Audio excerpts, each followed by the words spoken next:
कभी सोचा था कि तुम्हारी ऑल इंडिया थर्ड रैंक आ जाएगी? नहीं सर, ऐसा तो कभी नहीं सोचा था कि ऑल इंडिया थर्ड रैंक आए। तो आपने जो फेज 14 प्रेडिक्ट किया वो एकदम पूरा कट टू कट मैच हो गया। मतलब उसमें थोड़े से पेपर टफ ट्रिकी होते थे, मतलब उसमें स्कोर करना थोड़ा सा हाँ। पेपर में माइंडसेट बिगड़ने लगता था।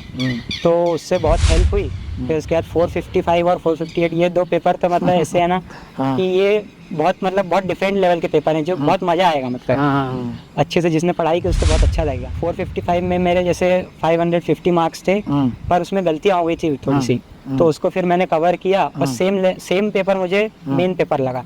तो वो गलतियां मैं वहाँ पे नहीं किया, जैसे मैं घबरा गया था। मतलब 2 दिन पहले हो गया था तो तुम्हें वो सबक मिल गया तो वहाँ पे नहीं कर पाया। Yes sir. हाँ, तो और अचानक होता तो शायद वहाँ वो गलती कर हाँ यस सर, ऐसी ऐसी शॉर्टकट आप बताते थे, मतलब मेथड देख के तो फिर वो वहीं पे कॉन्फिडेंस ब्रेक हो जाएगा। पर जो आप सॉल्यूशन बता देते थे उसके बाद ऐसा कॉन्फिडेंस आता था कि वो क्वेश्चन फालतू हम उसको देख के डर रहे थे। जैसे पेपर हमारा लेंदी था, टफ तो नहीं था, मतलब ऐसे तो रोज पेपर हमारे डेली पेपर इससे टफ होते हैं एकेडमी में। सर जैसे शॉर्टकट ट्रिक्स का तो फुल मतलब पूरा पेपर मैंने शॉर्टकट ट्रिक के कारण ही इतना अच्छा स्कोर कर पाया। नहीं तो अगर मेथड से करता तो शायद मेरे भी वही 20-25 अटेम्प्ट होते और उसमें भी गलत हो जाते, तो ये स्कोर तो कभी नहीं आ पाता।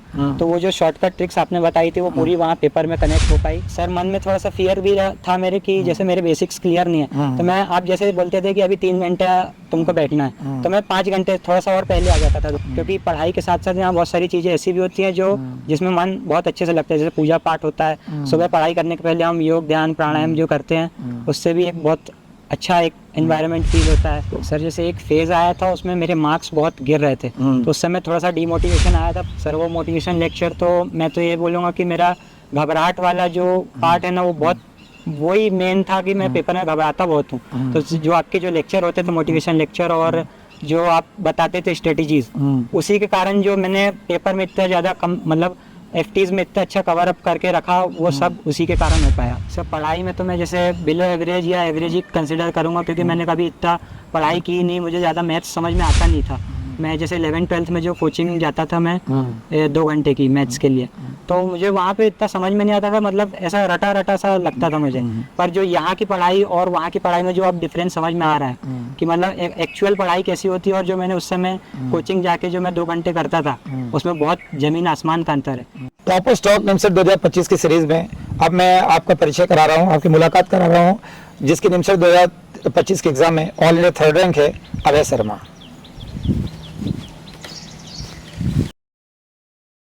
बैठो अभय। अबे सबसे पहले ये बताओ कि तुम जो निमसर 2025 की एग्जाम में ऑलरेडी थर्ड रैंक है तुम्हारी, तुम शायद कटनी से, मध्य प्रदेश कटनी के छोटे से शहर से हो, तो स्कूलिंग तो तुम्हारी कटनी में हुई है। तो वहाँ पे पहले मुझे बताओ कि एमपी बोर्ड में तुमने स्कूलिंग करी कि सीबीएसई बोर्ड में स्कूलिंग? सीबीएसई था। सीबीएसई बोर्ड था। कोरोना था तुम्हारे टाइम में भी? कोरोना था सर, पूरा 11 सर लॉकडाउन में चला गया, उसमें स्कूल तो गया नहीं। फिर 12th में भी पढ़ाई नहीं की अच्छे से, वो भी लॉकडाउन में ही था। पहला जो फर्स्ट वो हुआ था, फर्स्ट मतलब जो सेमेस्टर, मतलब जैसे उसमें 2 पार्ट होते हैं, तो पहला पार्ट जो हुआ था वो एमसीक्यू हुआ था। तो उसमें तो सर थोड़ा बहुत जो भी पढ़ लिया था तो उससे वो निकल गया।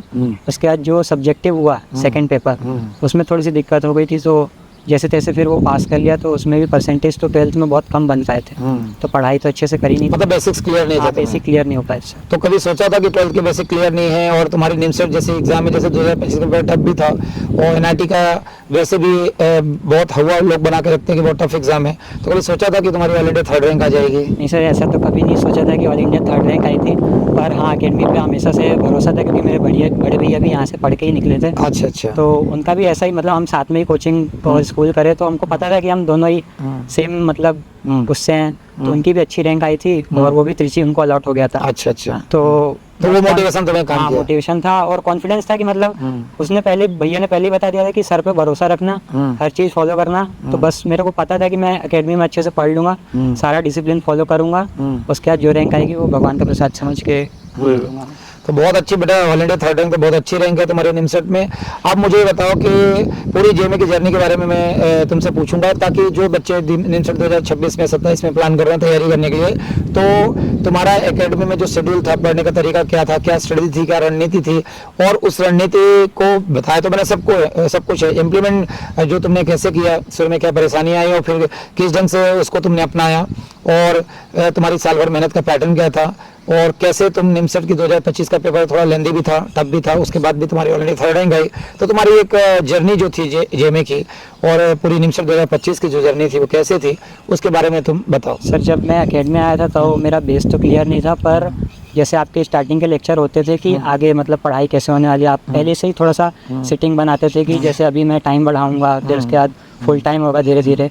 तो मैंने वहाँ बेसिक से स्टार्ट किया, धीरे धीरे पहले अपनी सेटिंग पे फोकस किया कि पहले अपना, मैं जैसे फ़ोन चलाने की बहुत ज़्यादा आदत थी, तो धीरे धीरे पहले उसको एकदम साइड मतलब आर्यन वाली आदत तुमको भी थी, है हाँ ना? सर, वो लॉकडाउन के कारण फ़ोन की आदत बहुत ज़्यादा हो गई थी। लॉकडाउन ने बहुतों को ले डूबा, है ना? हाँ, yes, sir। हाँ, फिर उसके बाद सर जैसे पहले सिटिंग पे फोकस किया, फिर धीरे धीरे आपके जो पढ़ाई के लेक्चर शुरू हुए उनको अच्छे से मतलब पूरा क्लास में फोकस करता था। फिर आप उनको 3 घंटे का करंट जो देते थे, मतलब होमवर्क देते थे, वो करता था मैं।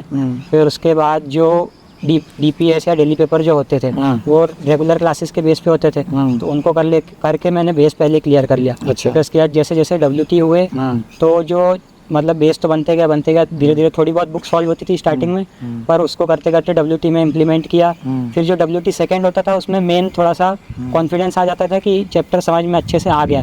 जैसे स्टार्टिंग के लेक्चर्स थोड़ा सा डर लगता है कि अभी तो बेस क्लियर नहीं है तो समझ में नहीं आ रहा, पर जैसे आप 3-4 क्लास ले लेते हैं तो मतलब आप बिल्कुल जीरो से बताते हैं तो पता चल जाता है कि इसके पहले तो कुछ वैसे भी था नहीं, और जो आपने बताया वो कनेक्ट हो जाता था पूरा बेस से, और पूरा हाई लेवल धीरे धीरे जाता था। तो उससे फिर WT में नंबर आने लगे। फिर उसके बाद जैसे जैसे थोड़ा सा सिलेबस आगे बढ़ा, आपने जनवरी में प्री-FT स्टार्ट करवाई थी हमारी, तो उसमें जो सिलेबस जितना हो चुका था वो उतना आता था, तो उसका भी शेड्यूल फिक्स था। जैसे मंडे को क्या पढ़ना है, ट्यूसडे को क्या पढ़ना है, वेडनेसडे को, उसको भी पूरा प्रॉपर फॉलो किया मैंने। और जो संडे को फिर जो पेपर मिलता था, इंतज़ार होता था कि बस इस हफ्ते जो अपन ने मेहनत की है वो संडे को कितने इस बार क्या होने वाला। मतलब हर बच्चों को ये दिमाग में रखना चाहिए कि संडे के पेपर का इंतजार करें, जो तुम्हारा 4 महीने बाद से स्टार्ट हो गया था, तो उसका सॉल्यूशन भी रहता था। हाँ, सॉल्यूशन भी रहता था। तो बस वो हफ्ते भर जो 6 दिन अच्छे से मेहनत करी और 7वें दिन इम्प्लीमेंट करते थे। तो मेहनत तो सब करते थे जैसे हम लोग, तो जो 7वें दिन फिर जो रैंक धीरे धीरे बढ़ने लगी।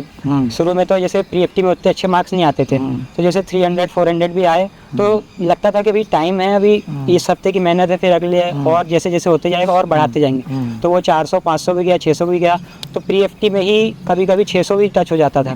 और पेपर पूरा ऐसा लगता था कि हर संडे हमको एक निमसेट की एग्ज़ाम, जैसे आप पूरे हफ्ते बोलते थे कि ये तुम्हारा इस हफ्ते फिर संडे को प्री-FT होने वाला है, तो आप जैसे माइंडसेट कर देते थे कि वो एक इम्पोर्टेंट बहुत पेपर है जो सेम निमसेट लेवल का है, तो उसी माइंडसेट से वो पेपर देते थे। और उसमें जो नंबर आते थे उससे थोड़ा ऐसा एक अगर अच्छे आए तो बूस्ट मिलता था कि अभी और अच्छे करेंगे तो मेन पेपर में तो तब तक तो कहाँ पहुँच जाएंगे। तो फिर वो, और जैसे ख़राब भी आए तो लगता था कि टाइम है अभी अच्छे से और करते चलेंगे। तो धीरे धीरे ऐसे प्री-FT में भी अच्छा हुआ, फिर धीरे धीरे FT में उतरे। FT तो थोड़ा सा कंप्लीट सिलेबस रहता है, तो उसमें थोड़ा सा स्टार्टिंग में टाइम मैनेजमेंट और वो सारी चीज़ों की दिक्कत आती है।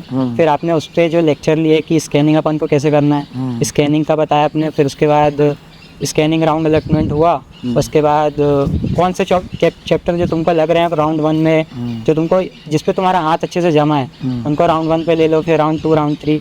तो वैसे करके फिर धीरे धीरे पेपर पे हाथ जमाने की कोशिश की, फिर धीरे धीरे हाथ जमते गया। तो उसी से उससे बहुत हेल्प हुई। फिर आपने फेज़ 14 बनाया था, जैसे आपने बोला था कि त्रिची कंडक्ट करा रहा है एग्ज़ाम, तो थोड़ा सा कुछ भी हो सकता है क्योंकि इससे पहले कोई इसका पेपर ऐसा रिवील हुआ नहीं ज़्यादा। तो आपने जो फेज़ 14 प्रेडिक्ट किया वो एकदम पूरा कट टू कट मैच हो गया। मतलब उसमें थोड़े से पेपर टफ ट्रिकी होते थे, मतलब उसमें स्कोर करना थोड़ा सा पेपर में माइंडसेट बिगड़ने लगता था, तो उससे बहुत हेल्प हुई। फिर उसके बाद 455 और 458 ये 2 पेपर तो मतलब ऐसे है ना कि ये बहुत मतलब बहुत डिफरेंट लेवल के पेपर हैं जो बहुत मजा आएगा, मतलब अच्छे से जिसने पढ़ाई की उसको बहुत अच्छा लगेगा।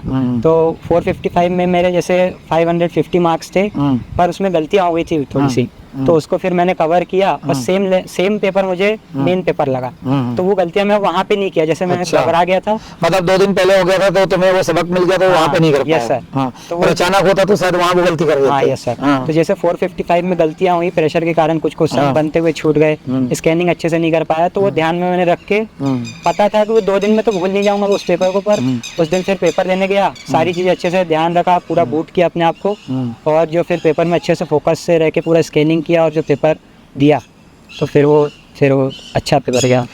अच्छा, मुझे ये बताओ कि जैसे जो तुम्हारा मास्टर क्लास मैंने लिया था तुम लोगों की बैच में, मास्टर क्लास की एक सीरीज चलाई थी जिसमें एडवांस के सारे क्वेश्चन थे, जिसमें वेक्टर की थी, ट्रिग्नोमेट्री की थी, अलग अलग टॉपिक्स के थे, और मास्टर क्लास में एडवांस के क्वेश्चन कराने के पीछे रीजन ये था वो सारे क्वेश्चन शॉर्टकट ट्रिक से कराए थे, ताकि वहाँ कभी पेपर लेंदी है टफ है जो कि आया पेपर, तो वो शॉर्टकट ट्रिक्स का और मास्टर क्लास का क्या योगदान था, क्या कंट्रीब्यूशन था तुम्हारी ऑल इंडिया थर्ड रैंक आने में? सर जैसे पेपर बहुत अनप्रेडिक्टेबल था, मतलब क्वेश्चन को लेके फियर बहुत ज़्यादा रहता है मन में कि कुछ नया क्वेश्चन आ जाएगा तो अपन उसको डील कर पाएंगे कि नहीं कर पाएंगे। तो जैसे सर आप मास्टर क्लास में बहुत सारे मतलब अलग अलग क्वेश्चन ढूंढ के लाते थे, और उसमें फिर ऐसी ऐसी शॉर्टकट आप बताते थे, मतलब मेथड देख के तो फिर वो वहीं पे कॉन्फिडेंस ब्रेक हो जाएगा, पर जो आप सॉल्यूशन बता देते थे उसके बाद ऐसा कॉन्फिडेंस आता था कि वो क्वेश्चन फालतू हम उसको देख के डर रहे थे, वो इसका स्ट्रक्चर इतना लंबा चौड़ा है या जो भी है, पर वो मतलब वो खेलना चाहता है दिमाग से, पर अगर तुम उसको अच्छे से वो कर लो, ट्रिक से सॉल्व कर लो, तो वो उतना लेंदी क्वेश्चन नहीं है। और फिर सेम ऐसा पेपर में हुआ, बहुत सारे क्वेश्चन, जैसे पेपर हमारा लेंदी था, टफ तो नहीं था, मतलब ऐसे तो रोज पेपर हमारे डेली पेपर इससे टफ होते हैं एकेडमी में, तो पेपर टफ तो नहीं था, पर हाँ थोड़ा सा लेंदी लग रहा था, पर उससे भी बहुत लेंदी पेपर हो चुके थे, और मास्टर क्लास में भी सेम लेंदी क्वेश्चंस की जो शॉर्टकट आप बता देते थे, कुछ भी जैसे देख के कुछ बहुत सारे क्वेश्चन टिक हो जाते थे, लोकस वगैरह या कोऑर्डिनेट में जो बहुत सारे क्वेश्चन एक विजुअलाइज हो जाता पढ़ते ही साथ, तो वो उस पेपर में होने लगा था, और फिर वही मेन पेपर में काम आया। तो तुम लोग को पेपर इसलिए टफ नहीं लग रहा था, बाहर सभी बच्चों को, बाहर के पूरे ऑल इंडिया का सर्वे करें और सारे इंस्टीट्यूट की बात करें तो सभी बच्चों को पेपर बहुत टफ लग रहा था, बाहर के लोगों को, निमसर 2025 का, क्योंकि 20-22 अटेम्प्ट कर पाए बाहर के बच्चे। अपने आगे बच्चे जो मैथ्स में 40+ ले गए, 107 109 तक 110 तक अटेम्प्ट गया, तो तुम लोग को पेपर टफ इसलिए भी नहीं लगा क्योंकि तुमने उस पैटर्न के बहुत सारे उससे टफ पेपर तुम यहाँ कर चुके थे, तो मैंने टफ पेपर इसलिए कराया था। एडवांस का कई सारे जो सीरीज थी एडवांस के, जैसे तुमने बताया कोरोना टाइम तुम्हारा निकल गया, जब मैं एडवांस के क्वेश्चन डिस्कस करता था कई सारे बच्चे सोचते थे कि जेईई एडवांस, जैसे तुम्हारा माइंडसेट पहले जेईई एडवांस को लेके क्या था तुम ये बताओ, और बाद में जब एडवांस के जेईई एडवांस के मैंने क्वेश्चन शॉर्टकट से सॉल्व कराए तो तुम्हारा माइंडसेट कैसे चेंज हुआ और उसका बेनिफिट तुम्हें एनआईटी में क्या मिला?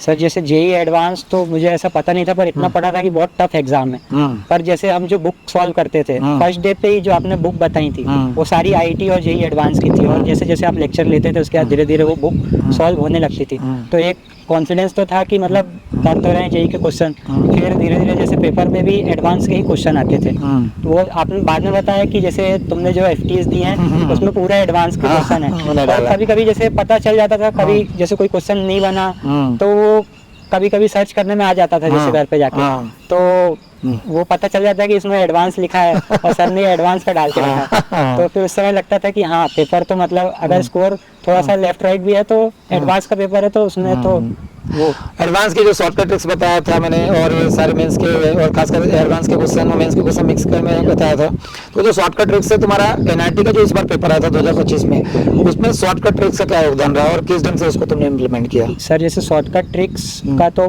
फुल मतलब पूरा पेपर मैंने शॉर्टकट ट्रिक के कारण ही इतना अच्छा स्कोर कर पाया, नहीं तो अगर मेथड से करता तो शायद मेरे भी वही 20-25 अटेम्प्ट होते और उसमें भी गलत हो जाते, तो ये स्कोर तो कभी नहीं आ पाता।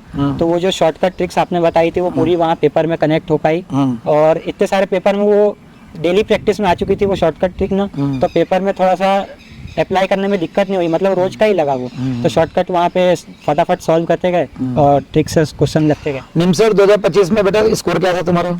सर 633 मार्क्स थे। 633 मार्क्स थे, तो 633 नंबर लेके आए तुम, तो बहुत अच्छी बात है, 1000 नंबर में 633 लाए, ऑल इंडिया थर्ड रैंक आई।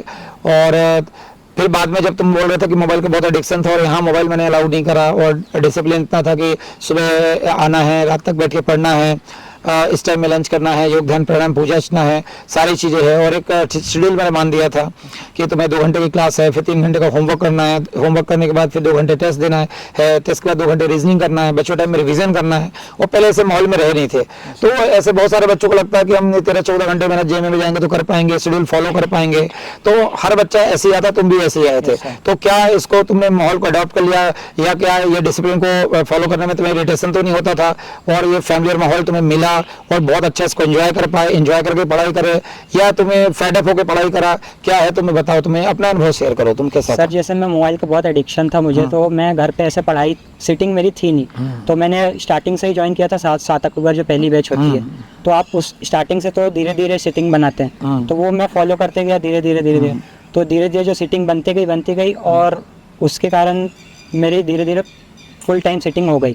और जैसे मोबाइल का एडिक्शन ऐसा था कि ज्वाइन करने के पहले मुझे लग रहा था कि मैं पूरे 20 महीने टिक पाऊंगा या नहीं टिक पाऊंगा। अच्छा। पर वो जो आप धीरे धीरे जो सिटिंग बनाते हैं ना, एक माइंडसेट करते करते कि कुछ नहीं हो जाएगा, जो एक आप कॉन्फिडेंस अंदर से बिल्ड करते हैं। पहले मैं 3 घंटे बोलता हूँ बैठने के लिए, फिर 5 घंटे बोलता हूँ, फिर 7 घंटे, फिर फुल टाइम करता हूँ 5 महीने के बाद। हाँ। और सर मन में थोड़ा सा फियर भी था मेरे कि जैसे मेरे बेसिक्स क्लियर नहीं है, तो मैं आप जैसे बोलते थे कि अभी 3 घंटे तुमको बैठना है, तो मैं 5 घंटे थोड़ा सा और पहले आ जाता था। अच्छा। तो थोड़ा सा पहले बैठ के, मतलब स्टार्टिंग से तुम ज्यादा टाइम देना चालू कर दिए थे? हाँ। थोड़ा सा मन में फियर ही होता है कि बेसिक क्लियर नहीं है, तो स्टार्टिंग से ज्यादा टाइम देता था, और धीरे धीरे जैसे जैसे फुल टाइम होता गया तो मैंने उसको इजीली अडेप्ट कर लिया।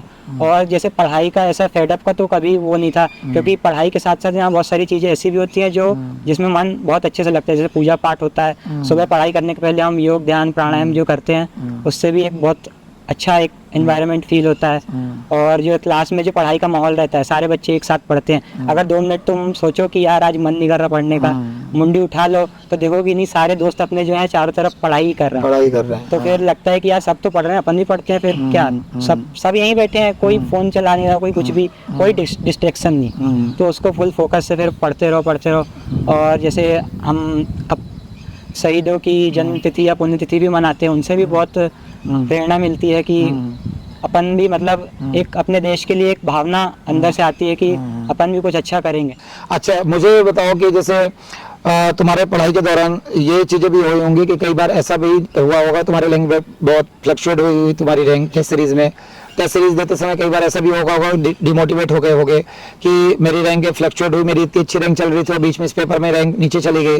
कई सारे बच्चे इसको ओवरकम नहीं कर पाते हैं, बच्चे डिमोटिवेट होकर गिव अप करने का प्लान कर लेते हैं, छोड़ने का प्लान कर लेते हैं। उनको लगता है कि 2 टेस्ट से 3 टेस्ट में हमारा फैसला हो गया। तो तुम्हारे भी निश्चित तौर पर मैंने देखा था कई बार टेस्ट में तुम्हारे नीचे मार्क्स भी आए, फ्लक्चुएट हुआ, कभी टॉप पे भी आए नीचे भी आए। तो उसके तुम क्या कहना चाहोगे ऐसे सारे स्टूडेंट को, या तुमने कैसे ओवरकम किया कि किसी पेपर में अगर मार्क्स कम आते हैं, लगातार मार्क्स दी जाए, तो उसको बजाय गिव अप करने के, विड्रॉ करने के, हमें लगातार भिड़ के उसका सामना करके अपने वापस से बाउंस बैक करना चाहिए।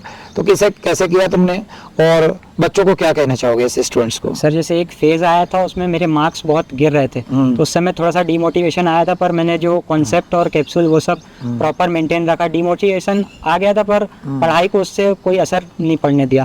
तो बस वो धीरे धीरे करते गया 2-4 पेपर बिगड़े, उसके बाद फिर अपने आप एक वापस से वही पुराना कॉन्फिडेंस आ गया। और धीरे धीरे जो आप लेक्चर में भी आप कभी कनेक्ट कर देते हैं कि पेपर बिगड़ते हैं, होता है, आज का पेपर बिगड़ गया तो कल उसको बस गलतियों को ध्यान रखना, डायरी अच्छे से मेंटेन करना। जो डायरी आपने मेंटेन कराई थी उसमें प्रॉपर मेंटेन करता था, पूरा सब कुछ लिखता था कि आज मेरे से पेपर में नंबर अगर फ्लक्चुएट हो गए तो क्यों हो गए, तो वो चीज़ में मेंटेन करके रखता था। फिर उसके बाद उस पर काम करता था, मतलब उसको अच्छे से अगले पेपर से पहले उसको ध्यान रखता था, तो अगले पेपर में वो बहुत हद तक कम हो जाती थी। फिर धीरे धीरे ऐसे करके वो उसको ओवरकम कर लेता था मैं। और जैसे एकेडमी जैसे बहुत सारे पेपर फ्लक्चुएट होते हैं तो लगता है कि अब मेरे से नहीं हो रहा या घर जाना है, ऐसा कुछ। अच्छा, ऐसा भाव आता था? हाँ ये सर, ऐसा कभी कभी लगता है कि बहुत ज़्यादा ही फ्लक्चुएट, सबके नंबर आ रहे हैं मेरे नहीं आ रहे, तो ऐसा लगता है कि क्या हो गया पेपर में। तो उसके बाद उसको कवर करने के लिए बस कुछ नहीं, थोड़ा सा एक टाइम दो उस चीज़ को, और फिर जैसे जैसे 1-2 दिन और निकलेंगे, थोड़े बहुत पेपर और होंगे, उसके बाद वापस वो चीज़ रिकवर हो जाती है। बीच में मैं हफ्ते में एक बार या बीच में कई बार मैं कोशिश करता था कि एक लेक्चर लेता था मोटिवेशन। ये रीज़न यही रहता था कि मुझे मालूम था कि बच्चों के मार्क्स वेरिएट हो रहे हैं, फ्लक्चुएट हो रहे हैं, तो डिमोटिवेशन आता है। तो उस मोटिवेशन से भी बच्चों को फायदा मिलता था। क्या वो सारे मोटिवेशन से तुम्हें अपने आप को रिटर्न बैक करने या बाउंस बैक करने में फायदा मिला? सर वो मोटिवेशन लेक्चर तो मैं तो ये बोलूँगा कि मेरा घबराहट वाला जो पार्ट है ना वो बहुत वही मेन था कि मैं पेपर में घबराता बहुत हूँ। तो जो आपके जो लेक्चर होते थे मोटिवेशन लेक्चर और जो आप बताते थे स्ट्रेटजीज, उसी के कारण जो मैंने पेपर में इतना ज़्यादा कम मतलब एफटीज में इतना अच्छा कवर अप करके रखा वो सब उसी के कारण हो पाया। अच्छा। आपके मोटिवेशन लेक्चर और जो पेपर सॉल्व करने की जो टेक्निक थी कि कैसे इसको पेपर को स्कैन करना, सॉल्व करना, सारी चीज़ें, इनकी क्या भूमिका रही? अगर स्ट्रेटजी अगर तुम यूज़ नहीं करते, जो मैंने पेपर के पहले बताया था कि स्ट्रेटजी से पेपर सॉल्व करना एफटी, चाहे महाप्रलय या पेपर कैसा है, इजी हो, मॉडरेट हो, टफ हो, और मैंने एग्जांपल दिया था कि मंगल ग्रह से भी पेपर डिजाइन हो जाए तो स्ट्रेटजी का भी चेंज मत करना, स्ट्रेटजी अपना मेंटेन रखना। तो स्ट्रेटजी जो मैंने बताया था पेपर सॉल्व करने की, जो स्कैनिंग की टेक्निक है अप्लाई करने के लिए, इंप्लीमेंट करने की, वो स्ट्रेटजी से तुम्हें क्या बेनिफिट मिला पेपर सर? जैसे आपने स्टार्टिंग में जो स्ट्रेटजीज बताई थी उसको फॉलो करने में जैसे स्कैनिंग में थोड़ा सा टाइम लगता था, तो स्टार्टिंग में मैं स्कैनिंग करता था तो ज़्यादा स्कैनिंग में टाइम लग जाता था, तो मेरे को लगता था स्कैनिंग से फ़ायदा नहीं मिल रहा। पर उसको मैंने वहाँ पे ब्रेक नहीं किया, उसको कंटिन्यू किया तो धीरे धीरे स्कैनिंग आपने जो टाइम लिमिट सेट करके रखी थी 5 मिनट की, उसके अंदर होने लगी। उसके बाद सर वो मेन जो है ना वो सर वो पेपर बिगड़ने से बचा लेता है कि मतलब जो बनते क्वेश्चन है वो छूटने से रह जाते हैं। और जो आपने बोला कि इसको ये क्वेश्चन रैंक डिसाइड नहीं करने वाले या स्कोर डिसाइड नहीं करने वाले, इनको 3rd या 4th राउंड में डाल दो, तो बस वो कर देता था मैं। तो उसके बाद जो बनते हुए क्वेश्चन है या जो अप्रोचेबल हैं उनको पहले कर लेता था, उसके बाद जो थोड़ा सा ट्रिकी हैं उनको लास्ट में करता था कि हो गए तो अच्छी बात है, नहीं भी हुए तो उससे बहुत ज़्यादा फर्क पेपर में पड़ेगा नहीं। तो स्ट्रेटजीज से बहुत सारे पेपर जो बिगड़ सकते हैं वो स्ट्रेटजीज के कारण कभी नहीं बिगड़े। अच्छा, तो चलो काव्य, तुम्हारी इस इंट्रोडक्शन से बहुत सारे बच्चों को फ़ायदा मिलेगा, और उन बच्चों को मिलेगा जो 2026 और 27 में अभी निमसट के लिए प्लान कर रहे हैं। अब तुम लास्ट में अपने जूनियर को जो 2026 में तैयारी कर रहे हैं निमसट की, 2027 में एग्ज़ाम देना चाह रहे हैं निमसट की, उनको क्या मैसेज देना चाहोगे, क्या संदेश देना चाहोगे? सर उनको तो मैं जूनियर्स को यही बोलूँगा कि जो सर मतलब जो अब यहाँ का डिसिप्लिन है उसको प्रॉपर फॉलो करते रहो। जो शेड्यूल है, एक भी चीज़ अगर इधर उधर करी तो फिर वो पेंडिंग रह जाएगी, तो उस शेड्यूल को पूरा फॉलो करते चलो। डिमोटिवेशन होगा कभी मार्क्स को लेके या रैंक को लेके, तो वो चीज़ सबके साथ कभी ना कभी होती है, पर वो ओवरकम हो जाएगी धीरे धीरे। आप ही जैसे हर दिन लेक्चर में आप कभी ना कभी बोलते हैं कि मार्क्स ऊपर नीचे होते हैं, कोई बात नहीं, उसको लेके नेक्स्ट पेपर में ट्राई करना। जो गलतियां हो गई उसको अच्छे से डायरी में मेंटेन करना, उसको दोबारा नहीं हो ऐसा ट्राई करना। तो बस वो चीज़ वो फॉलो करते चले। पूरा शेड्यूल जैसा है, जब सर आपने रीजनिंग का बोला है, रीजनिंग सॉल्व करने का, उस टाइम पे रीजनिंग सॉल्व होनी चाहिए। जिस टाइम पे आपने कैप्सूल बोला है उस टाइम पे कैप्सूल करना है। जिस टाइम पे आपने करंट, पूरा शेड्यूल फिक्स है। मैंने ऐसे अपनी तरफ से तो कुछ भी नया ट्राई करने का एक्सपेरिमेंट नहीं लिया। जो आपने जो टाइम टेबल फिक्स करके रखा है उसको पूरा A to Z ऊपर से लेके नीचे तक पूरा डेली फॉलो किया। WT हो, RT हो, FT हो, हर चीज़ में उसको फॉलो किया। उसके कारण ये रैंक मेरी 3rd रैंक आ पाई है। तो सारे जूनियर्स की भी इजीली आ जाएगी, बस वो अपनी तरफ से पूरा मेहनत करते रहें और फॉलो करते रहें।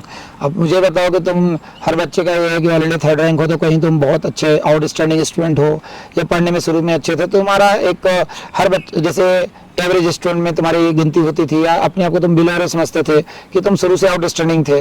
क्या स्थिति या क्या बैकग्राउंड था तुम्हारा, और क्या किस लेवल पे थे, और कैसा यहाँ तक इम्प्रूव कैसे किया, और उस बैकग्राउंड से तुम? सर पढ़ाई में तो मैं जैसे बिलो एवरेज या एवरेज ही कंसिडर करूँगा, क्योंकि मैंने कभी इतना पढ़ाई की नहीं, मुझे ज़्यादा मैथ्स समझ में आता नहीं था।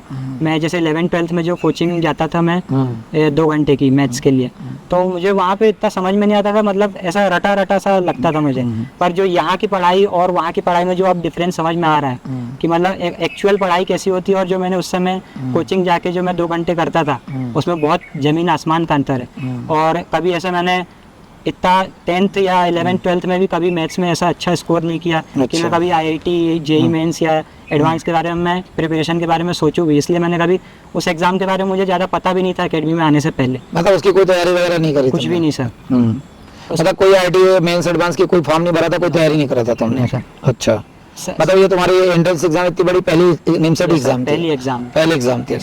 ये बहुत बड़ा उन बच्चों के लिए मोटिवेशन है कि आधे बच्चे, मैक्सिमम बच्चे सोचते हैं कि जो टॉप 10 के अंदर निमसट में परफॉर्म करते हैं वो पहले से JEE या मेंस एडवांस की तैयारी करते हैं। तो अब है वो सबसे बड़ा एग्जाम्पल है कि उसने कोई भी ना फॉर्म भरा था, इवन एग्जाम के प्रॉपर नाम भी नहीं जानता था, और निमसट 2025 की पहली एग्जाम थी क्योंकि पेपर लेंथी था।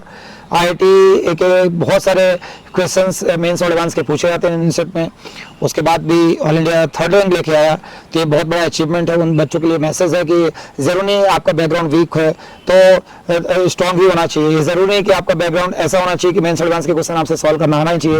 ये भी जरूरी नहीं कि आपके बेसिक्स पहले से क्लियर होना चाहिए, और ये भी जरूरी नहीं कि बहुत आउटस्टैंडिंग स्टूडेंट आप होना चाहिए। अगर आप बिलो एवरेज स्टूडेंट हैं और बिलो एवरेज स्टूडेंट होने के साथ साथ आपके basic clear, even non maths background भी है तो कोई फर्क नहीं पड़ता। नॉन मैथ्स बैकग्राउंड वाले बहुत सारे बच्चे जैसे 69 रैंक पे जो करिश्मा दोषी अपनी अकेडमी की है, वो बायो बैकग्राउंड की स्टूडेंट थी, उसके बाद भी उसकी 69 रैंक है। पिछले बार जो ऑलरेडी टॉपर थी आयुषी नाहर, जो ऑलरेडी सेकंड रैंक पिछले साल की थी निमसर 2024 की, उसका कॉमर्स बैकग्राउंड था। तो ऐसा बिल्कुल अगर किसी बच्चे में से सोच बन रहा है कि टॉप 10 में आने वाले स्टूडेंट या निमसर में सिलेक्ट होने वाले स्टूडेंट हमेशा से आईआईटी के तैयारी करने वाले स्टूडेंट होते हैं, इनके बेसिक्स पहले से क्लियर रहते हैं, स्ट्रांग होते हैं। तो अभय सबसे बड़ा एग्जांपल है, इसने किसी भी टाइप की तैयारी नहीं की थी। इवन आर्यन सोलंकी जिसकी ऑलरेडी फर्स्ट रैंक है, उसने जेईई का तो फॉर्म ही नहीं भरा था क्योंकि उसको लगता था कि मैं इसके लायक नहीं हूँ, और बाद में उसने ऑलरेडी फर्स्ट रैंक कर दिखाया आर्यन सोलंकी से। अभय सर मैंने ऑलरेडी थर्ड रैंक कर दिखाया। बस लास्ट में यही मैं कहना चाहूंगा कि इस पथ का उद्देश्य नहीं है कहीं राह में रुक जाना, वरन पहुंचना उस सीमा पे जिसके आगे राह नहीं। तो अगर व्यक्ति निरंतर लगातार चलता रहता है तो मंजिल तक पहुंचेगा। तो लक्ष्य के प्रति समर्पण और त्याग ही व्यक्ति को अपनी सफलता दिलाती है। तो हर व्यक्ति अपना डिटरमिनेशन से, दृढ़ इच्छा शक्ति से अगर भिड़े रहे, जैसे अभय अपना दृढ़ इच्छा शक्ति बनाए रखा। उसने बोला कि दूर कटनी, यहाँ मध्य प्रदेश के पास एक छोटा सा टाउन है कटनी, और वहाँ कटनी से ये यहाँ तक आया। और कटनी से पहले भी एक बच्चा आया था 2021 में 7th रैंक थी उसकी, तो अमन शर्मा नाम था उसका भी। हाँ भैया है मेरा। अच्छा तुम्हारे भैया, तो बताया क्यों नहीं अभी तक? तो मेरे को पता ही नहीं था भैया। हाँ भैया। अच्छा, मेरे को शकल से चेहरे से लग रहा था कि वो तुम्हें मिलता जुलता है। वो भी कटनी का था है ना, अमन शर्मा ना, 7th रैंक 2021 का था।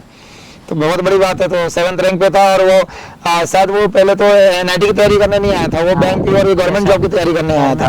वो तो बस इंक्वायरी में आ गया था, और इंक्वायरी में आते हुए सारी इंक्वायरी लिया उसके बाद। और शुरू में तो उसको पढ़ाई का डायरेक्शन गलत था। फिर मैंने बोला कि बेटा अपने लिए नहीं, अपने पूरी एकेडमी एक मंदिर के समान है, और हम उस मंदिर का हेड बनना चाहते हैं। तो सभी बच्चों को साथ में लेके चलो, और खुद के लिए करना मत चाहो, सभी बच्चों को सफलता मिले। तो वो बात उसको वो मेंशन भी किया था उसने इंटरव्यू में। तो उसने बोला कि जब मैं सबके लिए सोचना चालू करा तो फियर खत्म हो गया, और बोला जब मैं अपने लिए सोचता था कि मेरी रैंक आना चाहिए तो बहुत डर महसूस होता था। ये बहुत बड़ी बात है कि दूसरी पीढ़ी हो, तुम तुम्हारे भाई की ऑलरेडी 2021 में 7th रैंक थी, ऑलरेडी 7th रैंक थी, और उसका बैकग्राउंड भी बहुत ज्यादा वीक था, बहुत बिलो एवरेज स्टूडेंट था। बहुत ऐसा हमने आईटी जेईई का भी कोई प्रिपरेशन हम दोनों ने कभी नहीं किया। अच्छा। ना हमको पता था, हमारे मतलब उधर पे स्कूलिंग भी उतनी अच्छे से नहीं हो पाती है। जो अपना सेल्फ स्टडी थोड़ा बहुत करके स्कूल पास कर लो वैसा ही है। स्कूल में टीचर्स भी उतने अच्छे से नहीं पढ़ाते। तो चलो उसके 7th थी, अब तुम्हारी 3rd रैंक है। और तुम्हारे मेरे ख्याल से तुम्हारे टाउन पे जहाँ तुम कटनी से हो, मतलब तुम्हारे अपने परिवार में 2 होनहार पहले निकले होंगे जिनकी 7th और 3rd रैंक है ना। तो घर वाले माता पिता भी बहुत खुश होंगे, बहुत खुश है ना। तो इंतजार कर रहे होंगे कि आओगे तो फिर वो ढोल धमाके बजेंगे, है ना। अब सारी चीजें सब बदल जाएगी, लोग खाने पीने पे बुलाएंगे, सारी चीजें बुलाएंगे, सारा। तो यही तो है, उस समय टफ टाइम था जब हम संघर्ष कर रहे थे। सारे लोग बोलते थे पढ़ने की जरूरत नहीं थी, कई सारे लोग इसको क्रिटिसाइज करते थे कि सुबह से रात तक क्या पढ़ाई करना, जिंदगी ना मिलेगी दोबारा तो जिंदगी जी लो, जिंदगी ना मिलेगी दोबारा तो अच्छी जिंदगी जी लो, जिंदगी ना मिलेगी दोबारा तो भगत सिंह बन के जी लो। तो ये है कि तुम अभी इतना मेहनत करा, सब कुछ करा, अब ये सारे लोगों का दृष्टिकोण, नजरिया मेरे ख्याल से जब से रैंक आई होगी, रिजल्ट आया होगा, उसके बाद तुमसे बात करने का नजरिया तुम्हारे ही परिवार वालों में, बहुत सारे दोस्त यारों परिवार में बदल गया होगा। तुम्हारे जो तवज्जो दे रहे होंगे, पूछताछ बढ़ गई होगी, और अभी जाओगे तो देखोगे रियलिटी कि वो सारे लोग, या तुम्हारा जो ब्रदर गया होगा 7th रैंक लाने के बाद, तो नजरिया सबका बदल गया होगा। तो यही होता है कि नजरिया जब बदलता है, लोगों के नज़ारे बदल जाते हैं, तो मेहनत हमेशा जीतती है। तो ये जो अनुशासन तुमने रखा, जिसके कारण तुम्हारी ऑलरेडी 3rd रैंक आई, और इस अनुशासन को वहाँ एनआईटी त्रिची में भी बरकरार रखना है। तुम्हें त्रिची अलॉट हो गया है, तब जाके वहाँ अच्छे पॉइंटर बनेंगे, अच्छी कंपनी में होंगे तो अच्छी कंपनीज लो, और कोशिश ये करो।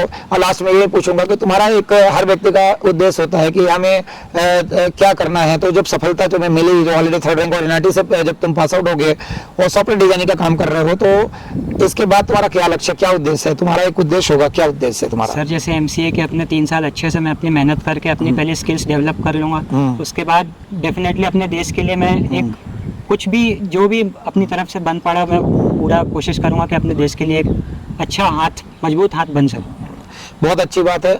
और इसी शुभकामनाओं के साथ में ढेर सारा आशीष मेरे तुम्हारे ऊपर है। और निश्चित तौर पे अपने सारे बच्चे यही गुरु दक्षिणा मुझे देके जाते हैं कि सर आपने जो देश और राष्ट्र वतन के लिए, वतन से मोहब्बत करने के लिए सिखाया कि पहले हमारा राष्ट्र वतन है, और ये लक्ष्य लेके जाते हैं तो ऐसा लगता है मेरा पढ़ाना सफल हो गया और तुम लोगों को पढ़ना सफल हो गया। तो निश्चित तौर पर जब देश को तुम्हारी जरूरत पड़ेगी तो अपना योगदान निभाना, चाहे वो डिफेंस में हो, एविएशन में हो, रोबोटिक्स में हो। और इसी शुभकामनाओं के साथ तुम्हें ढेर सारा आशीर्वाद है बेटा, और वंदे मातरम। वंदे मातरम।